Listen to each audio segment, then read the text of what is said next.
Prime Minister Bayrou will on Tuesday present his government resignation to President Emmanuel Macron, who must now decide how to replace him. Macron office said this would happen in the coming days. अब Emmanuel Macron जो है उन्होंने resignation मांग लिया है अपने prime minister Bayrou से। Bayrou साहब जो है वो प्राइम मिनिस्टर जो थे वो एक्स प्राइम मिनिस्टर थे।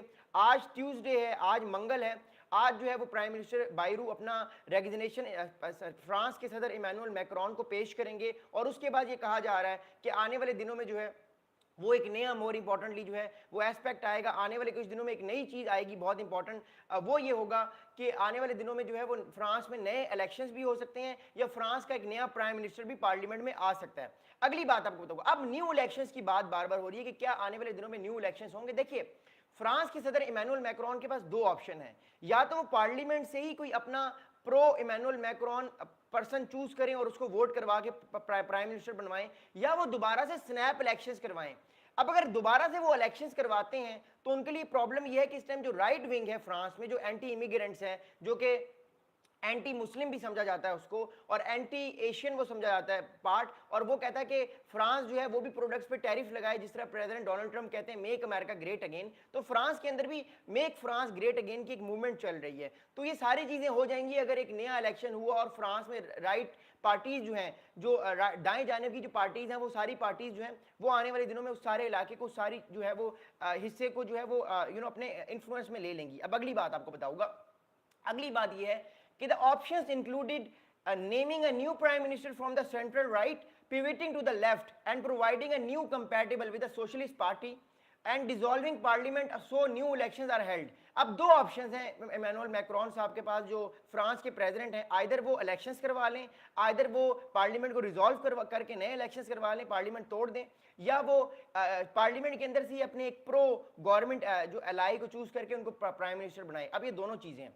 अब अगली बात आपको बताऊंगा, देखिए पिछले 2 सालों में 5 फ्रांस के प्राइम मिनिस्टर्स ने रिजाइन किया है या वो फारिग हुए हैं। ये 5वें प्राइम मिनिस्टर हैं फ्रांस के। इसका मतलब है कि जो फ्रांस की गवर्नमेंट है, खासतौर पे इमैनुअल मैक्रोन साहब की गवर्नमेंट है, वो 2022 के बाद जो इलेक्शंस जीत के दोबारा आई थी, उसके बाद उनके अंदर वो 2024 में इलेक्शन जीती थी, उससे पहले 2022 तक उनकी गवर्नमेंट थी। इसका मतलब है कि पिछले 2-3 साल से उनकी गवर्नमेंट वो डिलीवर नहीं कर पा रही जो उसने प्रॉमिस किया था, और इस वजह से इमैनुअल मैक्रोन साहब पे इस टाइम बहुत ज़्यादा प्रेशर है और आने वाले दिनों में और प्रेशर बढ़ेगा। अब हुआ क्या है वो मैं आपको बताऊंगा। देखिए, ये एक तरह से पॉलिटिकल सुसाइड किया है फ्रांस की जो गवर्नमेंट थी, उसने एक पॉलिटिकल सुसाइड किया है। वो मैं आपको बताता हूँ पॉलिटिकल सुसाइड क्यों किया। हुआ ये था कि जो एक्स प्राइम मिनिस्टर थे बायरन, जिन्होंने आज रिजाइन कर दिया है, Byron fall came when he stacked his government on an emergency confidence debate on the questions of French debt।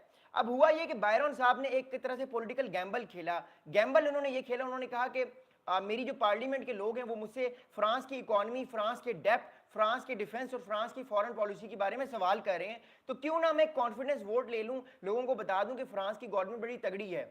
अब हुआ ये कि खाता सारा उनके गले फिट हो गया, उन्होंने बहुत बड़ा सुसाइड किया है। बहुत सारे लोग ये कह रहे हैं कि ये पॉलिटिकल सुसाइड था, उनको इस तरह का कॉन्फिडेंस वोट लेने की जरूरत ही नहीं थी, ऑलरेडी उनकी गवर्नमेंट थी। जब भी ये मामला आगे जाता तो ये होता he did a political suicide, जिसकी वजह से उनको ये अपनी गवर्नमेंट को लूज करना पड़ा है और उनको अपनी प्राइम मिनिस्टरशिप से रिजाइन करना पड़ेगा। अब हुआ क्या है वो मैं आपको बताऊंगा। देखिए, हुआ ये है कि जो इस टाइम फ्रांस की गवर्नमेंट है उसने ये प्रपोज किया है कि 2026 में जो है वो 2 नेशनल हॉलीडेज जो हैं उनको ख़त्म कर दिया जाएगा। साथ में जो वेलफेयर के लिए जो पैसे दिए जाते थे, जो लोगों को पेमेंट्स दी जाती थी, जो लोगों को चेक्स दिए जाते थे, जो लोग गरीब हैं, जिन लोगों को सोशलिस्ट जो रिफॉर्म्स की वजह से पैसे मिलते थे, जिन लोगों के जो है वो पास जॉब्स नहीं है, जिन लोगों के पास पेंशन नहीं है, उनको पेंशन दी जाती थी। तो फ्रांस की गवर्नमेंट ने ये डिसाइड किया, एक तो अगले साल उन्होंने डिसाइड किया कि 2 नेशनल हॉलीडेज को वो ख़त्म करेंगे। दूसरा उन्होंने ये डिसाइड किया कि वो $44 बिलियन बचाएंगे, लोगों को वेलफेयर के पैसे नहीं देंगे, लोगों को पेंशन्स में कट करके 44 बिलियन जो यूरोज हैं, 44 बिलियन यूरोज को बचाएंगे। अब ये जो चीज़ थी, ये फ्रांस की जो अपोजिशन पार्टीज थी उन्होंने इस चीज़ को लिया, तनकीद का निशाना बनाया फ्रांस की गवर्नमेंट को, और आखिर में हमने देखा कि वो फ्रांस की गवर्नमेंट जो है वो नो कॉन्फिडेंस वोट में इलेक्शंस में फारिग हो गई। अगली बात आपको बताऊंगा, अगली बात क्या, देखिए अगली बात यह है कि इस टाइम जो है वो फ्रांस के जो इस टाइम एनालिस्ट हैं, जो पॉलिटिकल एक्सपर्ट्स हैं, वो कह रहे हैं कि ये फ्रांस की जो गवर्नमेंट ने पॉलिटिकल सुसाइड किया है, इनको इस टाइम नो कॉन्फिडेंस या कॉन्फिडेंस वोट लेने की